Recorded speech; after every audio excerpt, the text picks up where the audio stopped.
जय हिंद, जय भीम, जय भारत। सभी को प्रणाम। और आज जैसे कि भारत रत्न डॉक्टर भीमराव अंबेडकर जी की जन्म जयंती है, तो हम सबको गर्व होना चाहिए कि एक ऐसे महामानव का जन्म हमारे भारतवर्ष में हुआ, जिन्होंने कि सदियों से चली आ रही ऐसी परंपराओं को, जिसमें कि मनुष्य से इंसान होने का दर्जा छीन लिया गया था और उनको कीड़े मकोड़ों की ज़िंदगी जीने के लिए, बसर करने के लिए मजबूर कर दिया था। उन लोगों के ख़िलाफ़, उन व्यवस्थाओं के ख़िलाफ़ बाबा साहब ने आवाज़ उठाई। और जब आज़ादी के बाद भारत का संविधान बना, तो उसमें स्त्रियों को और दलित, पिछड़े और दबे कुचले लोगों को, जिनका कि अत्यधिक शोषण हो रहा था, उनको अधिकार दिलाए। उनको वापस उस कीड़े मकोड़े की ज़िंदगी से निकाल करके उनको ये हक दिलाया कि वह भी एक इंसान है और इंसान की ही ज़िंदगी बसर कर सकें। तो ऐसे महामानव, देवतुल्य बाबा भीमराव अंबेडकर जी को मैं सत सत नमन करता हूँ, प्रणाम करता हूँ, कोटि कोटि वंदन करता हूँ। साथ में मैं आपसे कुछ अपने विचार भी साझा करना चाहता हूँ कि हमारे भारतवर्ष में एक कुप्रथा अभी भी बहुत ज़्यादा चल रही है, जो भगत प्रथा है या तंत्र प्रथा जिसको कह सकते हैं। कुछ लोग अपने आप को बहुत सिद्ध पुरुष साबित करते हैं और लोगों को बताते हैं कि मैं आपके भविष्य के बारे में बता सकता हूँ, या आपका जो पीछे जो गुजर गया है, जो आपका गुजरा हुआ कल है, उसके बारे में मैं बता सकता हूँ और उसकी वजह बता सकता हूँ कि क्या हुआ और क्या नहीं हुआ। और उस वजह में कोई ना कोई वो चीज़ एक वो ऐसी डालते हैं जिससे सामने वाले के मन में एक भय पैदा कर देते हैं, डर पैदा कर देते हैं, और डर पैदा करके उसको अपनी बातें मानने के लिए मजबूर कर देते हैं।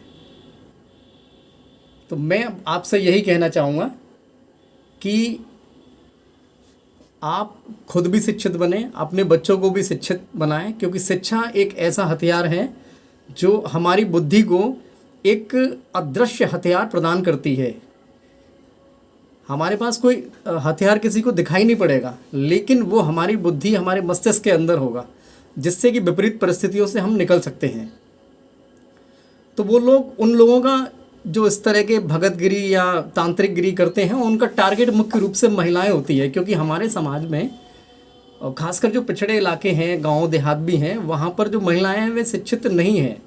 अब नई पीढ़ी शिक्षित हो रही है, लेकिन जो पुरानी है, उनके जो माता पिता हैं, उस समय की जो पीढ़ी है, वो अभी भी उन चीज़ों को मानते हैं और इसलिए उनके बच्चों में और उनके बीच में विरोधाभास भी होता है। उन्होंने अपने बच्चों को अच्छे स्कूलों में पढ़ने के लिए भेजा, शिक्षा ग्रहण करने के लिए भेजा, और शिक्षा में उनको सिखाया यही जाता है कि किसी भी अंधविश्वास पर यकीन न करें, किसी भी ऐसी चीज़ पर यकीन न करें जिस पर आप सोचे बिना किसी चीज़ को मान लें। ऐसा नहीं, आपको कोई भी चीज़ बताई जाती है, पहले आप उसको सिर्फ अपने बुद्धि से तोलिए, मनन करिए, चिंतन करिए, फिर सोचिए कि हाँ, ये बात कितनी सही हो सकती है, कितनी सही है या कितनी गलत है। तो उन बच्चों को शिक्षा तो दिला दी है, अब बच्चे शिक्षित हो गए हैं और वो इन चीज़ों को नहीं मानते हैं, लेकिन उनके माता पिता जब इन चीज़ों को मानते हैं तो दोनों में आपस में एक विरोधाभास की स्थिति पैदा हो जाती है। अब मैं ऐसे माता पिता से भी कहता हूँ कि आपने जब अपने बच्चों को अपनी मेहनत की कमाई से पढ़ने के लिए भेजा, वहाँ पर जब इनकी इतनी बुद्धि इतनी कुशाग्र हो चुकी है, इनकी तर्क शक्ति इतनी जागृत हो चुकी है कि वे हर चीज़ को तोल मोल सकते हैं, तब आप उनकी उन बातों को फिर समझते नहीं हैं, मानते नहीं हैं, तो फिर उनको शिक्षित कराने का आपका फ़ायदा क्या है। और मैंने बहुत से ऐसे लोग भी देखे हैं कि जो पढ़े लिखे हैं और पढ़े लिखने के बावजूद भी वो ऐसे बाबाओं, ऐसे भगत या तांत्रिकों के चक्कर में फंस जाते हैं। तो उसमें मुझे कुछ इस तरह की चीज़ें नज़र आती है कि देखिए, पढ़ाई लिखाई के दो तरीके हैं, पढ़ाई लिखाई करना और शिक्षित होना। मेरे हिसाब से इसमें अंतर है। पढ़ाई लिखाई एक वो होती है जिसमें एक भाषा को लिखना और पढ़ना हम सीख जाते हैं।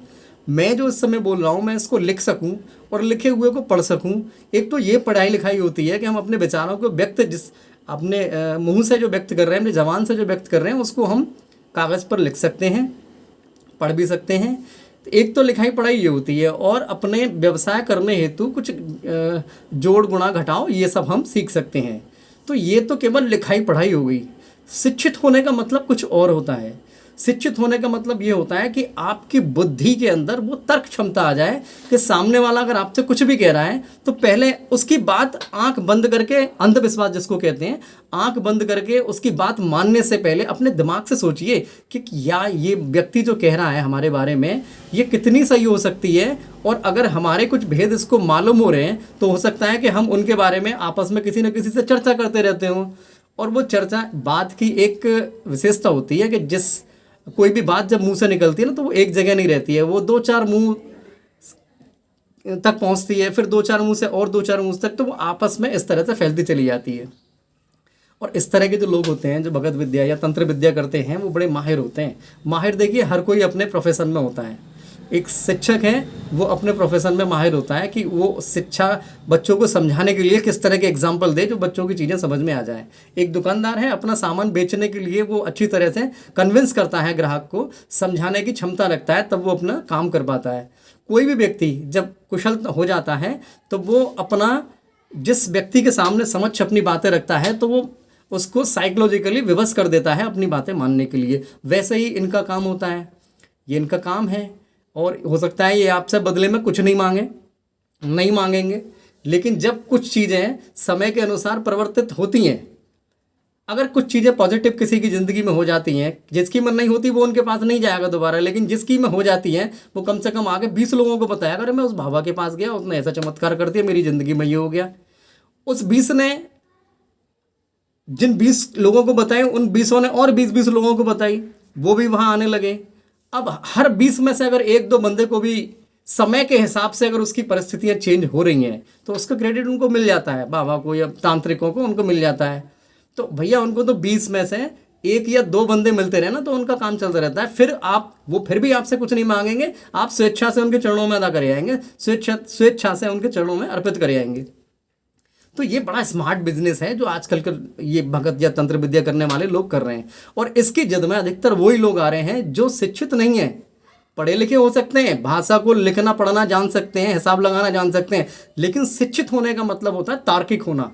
यानी कि अगर कोई भी घटना हो रही है, सामने घटित हो रही है, तो उसमें उसका जो मस्तिष्क है वो वितर्क करने लगता है स्वतः कि भाई ऐसा हुआ तो क्यों हुआ, ऐसा क्यों नहीं होना चाहिए था, कैसे क्या। ये सारी क्षमता हमें शिक्षा से आती है। शिक्षा मैंने आपको फिर बताया, शिक्षा वो नहीं है जो हम भाषा को लिखना पढ़ना या हिसाब लगाना, ये शिक्षा नहीं है। ये तो लिखाई पढ़ाई हो गई, भाषा को समझना, बोलना, लिखना।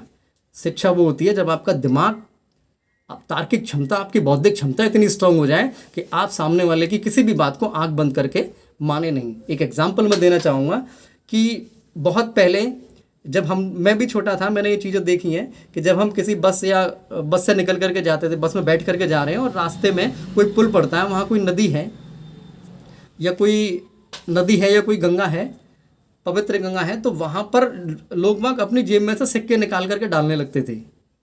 आज भी वो बहुत सी महिलाएं गांव की और शहर की भी, पिछड़े वर्ग इलाके से जो हैं, जो शिक्षित नहीं हैं, वो आज भी उस काम को कर रहे हैं। लेकिन इसका तार्किक उद्देश्य उस समय ये था कि तांबे के पैसे हुआ करते थे, सिक्के होते थे तांबे के सिक्के जब हम जल में डालेंगे तो वो वाटर प्यूरीफायर का काम करते थे, यानी कि पानी को शुद्ध करने का काम करते थे, जल को शुद्ध करने का। इसलिए वो प्रथा उस समय चलाई गई थी। अब वो समय के हिसाब से उस समय चलाई गई थी, लेकिन वो धीरे धीरे चलती रही। लेकिन समय के हिसाब से मुद्राओं का जो धातु है वो बदल गई। आज का जो सिक्का है वो लोहे से बन रहा है। आप लोहे को पानी में डालोगे उसको दूषित करेगा, उसको पॉइजनस करेगा, जहरीला करेगा। तो अब हर चीज़ को, कोई भी चीज़, प्रथा कुछ भी चली जा रही है। पहले समय में जितनी भी प्रथा होंगी वो उस समय के हिसाब से बनाई गई होंगी। आज के समय में, उस समय में जमीन आसमान का अंतर है। तो आज के समय में हो सकता है उन प्रथाओं या परंपराओं में कुछ परिवर्तन करने की ज़रूरत हो, और लोग करते हैं, विरोधाभास हो जाता है। नहीं तो कहने का मतलब मेरा यही है कि किसी की भी बात को आंख बंद करके नहीं मान लेना चाहिए।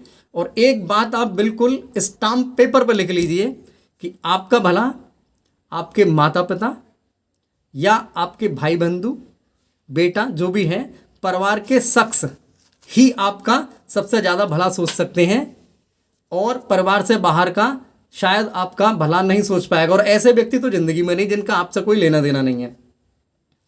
तो जागरूक होइए, शिक्षित होइए, माता सावित्रीबाई फुले का योगदान देखिए, उन्होंने 200 साल पहले, जिस समय कि केवल स्त्रियों को ये समझा जाता था कि ये चौका चूल्हा ही करेंगी और इसके अलावा और कुछ नहीं करेंगी, घर के ही काम करेंगी, घर से बाहर नहीं निकलेंगी। और स्थिति इतनी दयनीय थी कि जानवरों के जैसा रखा जाता था।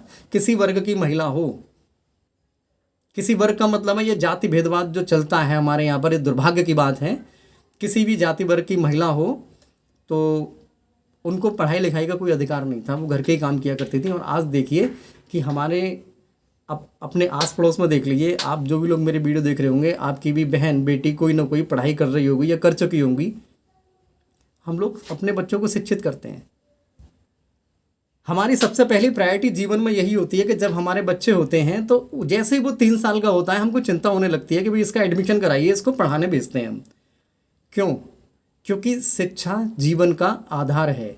शिक्षा जीवन में आने वाली जितनी भी समस्याएं हैं उनकी कुंजी है, उनकी मास्टर की है। अगर बच्चा हमारा शिक्षित हो जाएगा तो जीवन में जितनी भी समस्याएं आएंगी उन सबका डट करके मुकाबला करेगा और उनको पराजित करेगा और निरंतर जीवन में कभी किसी समस्या के सामने नतमस्तक नहीं होगा। तो इतनी महत्वपूर्ण चीज़ है शिक्षा कि बच्चे के 3 साल के होते ही जैसे वो बोलना सीख जाता है, ढंग से चलने लगता है अपने हाथ पैरों पे, तो तभी हमको चिंतित होती है कि बेबी इसको पढ़ाइए।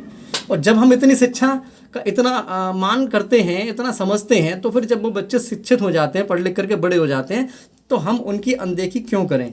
हमको सोचना चाहिए कि जिस पवित्र पावन ज्ञान के लिए हमने बच्चों को भेजा था उनके अंदर वो अब आ गया है। अब आपको भी थोड़ी उनकी बात रखनी चाहिए, माननी चाहिए, सोचना चाहिए कि बच्चा अगर किसी भी चीज़ में परिवर्तन की कह रहा है तो क्यों कह रहा है। बाबा साहब अम्बेडकर जी की जयंती है आज। मैं सभी बंधुओं से यही निवेदन करूंगा कि आप अपने आसपास में जो भी अंधविश्वास हो रहा है उसके खिलाफ आवाज़ उठाएं। और ज़्यादातर ऐसे लोगों का टारगेट वो स्त्रियां होती हैं जो शिक्षित नहीं होती हैं। अब इस शिक्षित नहीं होने में वो स्त्रियां भी आ जाती हैं जो पढ़ी लिखी हैं लेकिन शिक्षित नहीं है। पढ़ा लिखे का फिर मैं आपको एक वो बताना चाहूँगा कि भाषा को लिखना और पढ़ना और हिसाब लगाना अपने व्यवसाय के लिए ये सिर्फ पढ़ाई लिखाई है।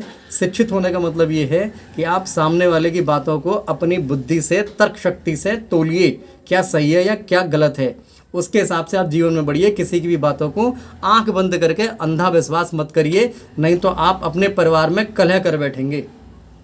जितने भी ये तांत्रिक ढोंगी बाबा होते हैं ना, ये सिर्फ आपके घर में जब तक कलह होगी ना तब तक आप इनके पास जाओगे, इनके पैर छुओगे, नतमस्तक होगे और इन पर कुछ ना कुछ न्यौछावर करोगे। तो ये तो चाहेंगे नहीं कि कभी आपके घर में सुखी हो जाए। आपने कभी देखा है वकील के पास जाते हैं तो वो आपको सीधे सीधे केस लड़ने की सलाह दे देंगे। डॉक्टर के पास जाएंगे तो वो आपको सीधे सीधे दवा लिखेंगे, कोई घरेलू नुस्खा नहीं बताएंगे। वैसे ये भी हैं, आप इनके पास जा रहे हो, आप ही मूर्खता कर रहे हो। आप जाओगे ऐसे लोगों के पास तो आपको निश्चित कोई ना कोई ऐसी चीज़ बता देंगे कि आप उनके फेर में फंस जाओ। फैमिली डॉक्टर की तरह से आपको उनके चक्कर लगाने पड़ेंगे। पूरी ज़िंदगी आप इनके चक्कर लगाओ, इनके पैरों में गिड़गड़ाते रहोगे। और ये कुछ भी नहीं है, ये ज़रा भी शिक्षित नहीं है, लेकिन हाँ आपसे ज़्यादा तार्किक हैं। वो जानते हैं आपको बुद्धू कैसे बनाना है, आपको बेवकूफ़ कैसे बनाना है। तो अपनी बुद्धि का इस्तेमाल करिए और अपने परिवार पर विश्वास करिए। बच्चे और जो भी आपके घर में रहते हैं आप उनके साथ रहिए और अपने परिवार का मैं कह रहा हूँ कि आप अपने परिवार का सबसे ज़्यादा भला सोच सकते हैं, कर सकते हैं। किसी से आपको सलाह लेने की ज़रूरत नहीं है। दुनिया सलाह दे सकती है, सिर्फ करना आपको होता है। आप खुद भी अगर 5-10 मिनट अपनी समस्याओं के बारे में सोचें तो समझ जाएंगे कि क्या चीज़ें थी जो हमारे नुकसान हुए, क्या चीज़ें हैं जो जिनसे ये इन चीज़ों की भरपाई हो सकती है।